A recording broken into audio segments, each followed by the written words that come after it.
despite the panic, some people filmed as the attackers shot concert goers. మాస్కోలో అతిపెద్ద ఉగ్రవాద దాడి జరిగింది. ముంబై దాడుల తరహాలో జిహాదీలు విధ్వంసం సృష్టించారు. ఈ దాడికి కారణమైన వారి రక్తం కళ్ళజూస్తా అని పుతిన్ వార్నింగ్ ఇచ్చాడు. ఒకవేళ ఈ దాడుల్లో యుక్రెయిన్ హస్తం ఉండి ఉంటే యుక్రెయిన్ హయ్యర్ ఆఫీసర్స్ ను చంపుతా అని పుతిన్ వార్నింగ్ ఇచ్చాడు. ఐసిస్కే ఉగ్రవాద సంస్థ ఈ దాడిని చేసినట్లు స్వయానా ప్రకటించడం జరిగింది. ఎక్స్ ప్లాట్ఫామ్ లో ప్రతి విమర్శలు జరుగుతున్నాయి. ఇది సిఐఏ చేసింది అని కొంతమంది అంటున్నారు. ఈ దాడి గురించి అమెరికాకు ముందే తెలుసు అంటున్నారు. చాలా ఇంపార్టెంట్ వీడియో ఇది. డెఫినెట్గా యూట్యూబ్ ఈ వీడియోను రిస్ట్రిక్ట్ చేస్తుంది. ఐసిస్ ముంబై దాడులు సిఐఏ వంటి పదాలు వీడియోలో ఉంటే వీడియో రీచ్ను తగ్గిస్తారు. కాబట్టి ఎంత వీలైతే అంతమందికి వీడియోను షేర్ చేయండి. ఈ మొత్తం అటాక్ ఎలా జరిగింది అనేది డీటెయిల్గా చెప్తా. మార్చి 22 అంటే నిన్న రాత్రి రష్యా రాజధాని అయిన మాస్కో అవుట్స్కర్ట్స్లో ఉన్న క్రోకస్ సిటీ హాల్లో పెద్ద మ్యూజిక్ కాన్సర్ట్ జరుగుతోంది. యాక్చువల్లీ పెద్ద మాల్ లోపల ఉన్న క్రాకస్ అనబడే సిటీ హాల్ లోపల మ్యూజిక్ కాన్సర్ట్ నడుస్తోంది. మాల్ మొత్తంలో దాదాపు 9,000 మంది ఉన్నారు. 5 మంది ఆయుధాలతో ఉన్న జిహాదీలు కెమోఫ్లేజ్ దుస్తులు వేసుకొని, అంటే military uniform, brown colour uniform వేసుకొని మాల్ లోపల దూరారు. ఆ మాల్లో ఎటువంటి సెక్యూరిటీ లేకపోవడం వల్ల వీళ్ళు ఈజీగా దూరారు. కాన్సర్ట్ హాల్ లోపల ఇండిస్క్రిమినేట్గా ఫైరింగ్ మొదలుపెట్టారు. ముంబై దాడులు గుర్తున్నాయా? సేమ్ అదే తరహాలో దాడి చేశారండి. కనిపించిన వారిని కనిపించినట్లు ఫైర్ చేశారు. ఈ దాడుల్లో దాదాపు 60 మంది ఇప్పటి వరకు ప్రాణాలు కోల్పోయారు. దాదాపు 140 మంది గాయపడ్డారు. ఈ అటాక్ యొక్క వీడియోస్ రిలీజ్ అయ్యాయి.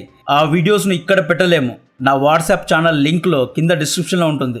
దాంట్లో పెడతా, వెళ్ళి చూడండి. ఒక వీడియోలో ఆడియన్స్ గన్ షాట్స్ విని ఎగ్జిట్ డోర్స్ వైపు పారిపోతున్నారు. ఇంకొంతమంది రక్తాన్ని చూసి షాక్లో మోషన్లెస్గా పడిపోయారు. స్టాంపేడ్ జరిగింది. ఒకరిపైన ఒకరు తొక్కుకున్నారు, తోసుకున్నారు. గన్ షాట్ శబ్దాలకు గట్టిగా అరుస్తున్నారు. రష్యన్ ఒఫీషియల్స్ ఈ దాడిని బ్లడీయెస్ట్ టెర్రరిస్ట్ అటాక్ అని క్లెయిమ్ చేయడం జరిగింది. రష్యా అధికారులు ఈ దాడి చేసిన 6 మందిలో 4 యొక్క పేర్లను బయటపెట్టారు. ఆ 4 తజికిస్తాన్ దేశానికి చెందినవారు. వారి యొక్క పేర్లు నస్రిదినోవ్, మక్మాదుసుల్, ఇస్మోనోవ్, రివ్వోదిన్, సఫోల్జోదా, సోకిన్జోన్ అండ్ నజరోవ్ రుస్తం. అక్టోబర్ 7 ఇజ్రాయెల్ దాడుల తర్వాత ఆ రేంజ్ లో జరిగిన 2వ అతిపెద్ద ఉగ్రవాద దాడి ఇది. మాల్లో ఫైరింగ్ చేసిన 6 మంది ఉగ్రవాదులు తిరిగి సేఫ్ ప్లేసెస్ కు వెళ్లిపోయారు.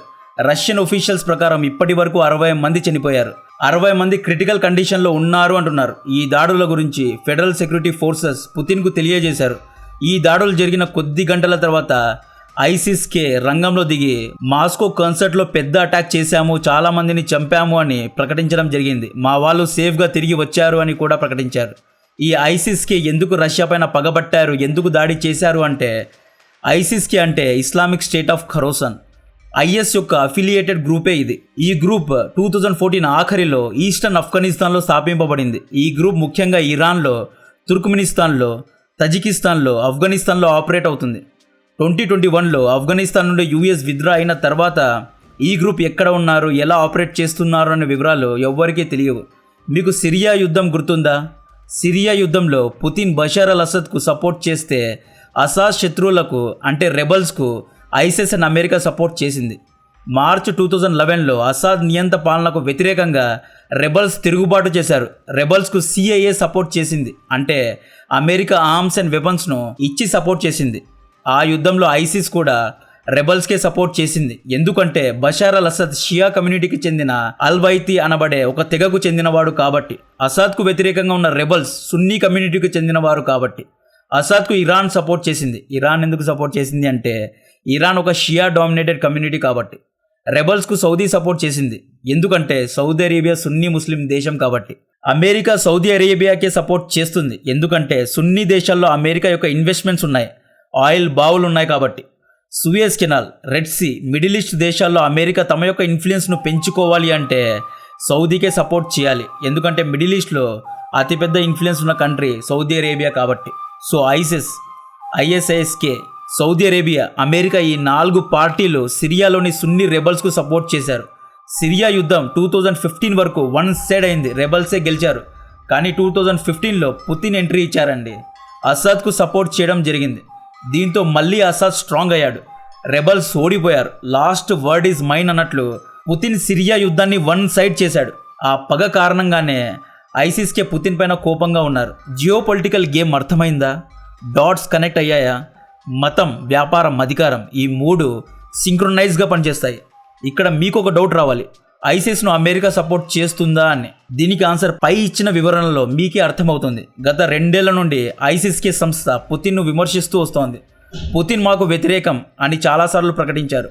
2021లో ఎప్పుడైతే ఆఫ్ఘనిస్తాన్ నుండి అమెరికా వెళ్ళిపోయిందో అప్పటి నుండి ఐసిస్కేకు వచ్చే ఫండ్స్ ఆగిపోయాయి. ఐసిస్కేను అమెరికా పెంచి పోషించేది, మర్సనరీ ఆర్మీ లాగా, ప్రైవేట్ ఆర్మీ లాగా వాడుకునేది, డబ్బులు ఇచ్చేది. 2022లో ఐసిస్కే సభ్యులు ఆఫ్ఘనిస్తాన్లో ఉన్న రష్యన్ ఎంబసీ పైన దాడి చేశారు. రాయిటర్స్ పబ్లిష్ చేసిన ఒక ఆర్టికల్ ఆధారంగా మైఖల్ కుగెల్మన్ అనే వ్యక్తి ఏమన్నారు అంటే, ISIS K sees Russia is being complicit in activities that regularly oppress Muslims. Russia ముస్లిమ్స్ను అణిచివేస్తుంది, అందుకే మాకు రష్యా అంటే ఇష్టం లేదు అని ఐసిస్కే ప్రకటించడం జరిగింది. సెంట్రల్ ఆసియా దేశాల్లో ఉన్న మిలిటెంట్స్ కూడా పుతిన్ పైన వ్యతిరేకంగా ఉన్నారు అని రాయిటర్స్ చెబుతోంది. 2 వీక్స్ బ్యాక్ మాస్కోలో ఉన్న అమెరికన్ ఎంబసీ అధికారులు రష్యాను వార్న్ చేశారు. ఒక పెద్ద ఉగ్రవాద దాడి రాబోయే రోజుల్లో జరగబోతోంది, జాగ్రత్తగా ఉండాలి అని హెచ్చరించారు. ఈ హెచ్చరిక జరిగిన కొద్ది గంటల్లో మాస్కోలోని ఒక సినాగాగ్ పైన ఉగ్రవాద దాడి జరిగింది. ఫార్చునేట్లీ పోలీసులు ఆ దాడిని ఆపగలిగారు. అమెరికా చేష్టలు ఎక్కడో తేడా కొడుతున్నాయి. మీరు జాగ్రత్తగా చూడండి. అమెరికా రష్యా మధ్య యుక్రెయిన్ విషయంలో యుద్ధం జరుగుతోంది.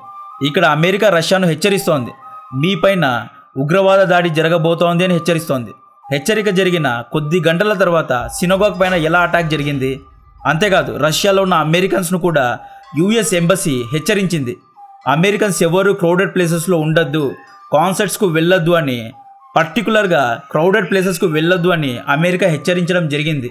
అంటే అమెరికాకు కాన్సర్ట్స్ పైన, క్రౌడెడ్ ప్లేసెస్ పైన ఉగ్రవాద దాడి జరగబోతోంది అన్న విషయం ముందే తెలుసా?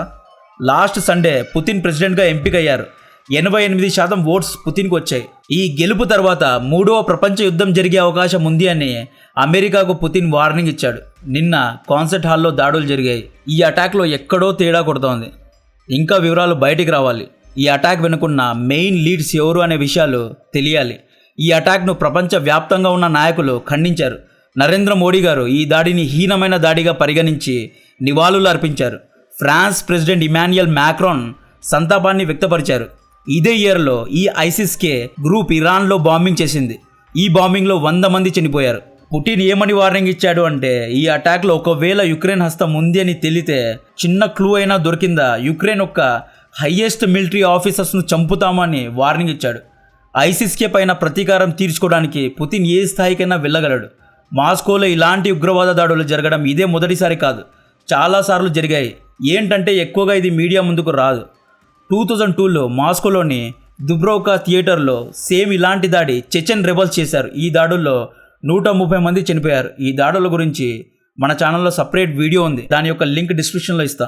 తర్వాత చెచెన్ రెబల్స్కు పుతిన్కు మధ్య సంధి జరిగింది. 2003లో రాక్ కాన్సర్ట్ పైన కూడా ఇటువంటి దాడి జరిగింది. 15 మంది చనిపోయారు. సో ఐసిస్కే పైన ప్రతీకారం ఎలా ఉంటుంది అనేది రాబోయే రోజుల్లో తెలుస్తుంది. దీని గురించిన పూర్తి అప్డేట్స్ నిరంతరం ఇస్తూనే ఉంటా. డెఫినెట్గా ఈ వీడియోను యూట్యూబ్ రిస్ట్రిక్ట్ చేస్తుంది కాబట్టి ఈ వీడియోకు లైక్ చేయండి, షేర్ చేయండి. నేను ఎప్పుడూ మన వీడియోస్ను లైక్ చేయండి అని ఎందుకంటాను అంటే, మన వీడియోస్లో ఎక్కువగా కాంట్రవర్సీ ఉంటుంది. ఇరాన్, ఇరాక్, సున్నీ షియా, రెబల్స్, ఐసిస్ ఇటువంటి పదాలు యూట్యూబ్కి కనిపిస్తే యూట్యూబ్ యొక్క అల్గారిథం ఆటోమేటిక్లీ మన వీడియో యొక్క రీచ్ను తగ్గిస్తుంది. కాబట్టే ఎప్పుడు నేను మీకు వీడియోస్ని లైక్ చేయండి అని అంటూ ఉంటా. లైక్స్ ఉంటే ఇంప్రెషన్స్ పెరుగుతాయి, ఇంప్రెషన్స్ ఉంటే మన వీడియోకి మినిమం వ్యూస్ అయినా వస్తాయి. సో దయచేసి వీడియోను లైక్ చేయండి, ఛానల్ను సబ్స్క్రైబ్ చేసి అందరికీ షేర్ చేయండి. జై హింద్.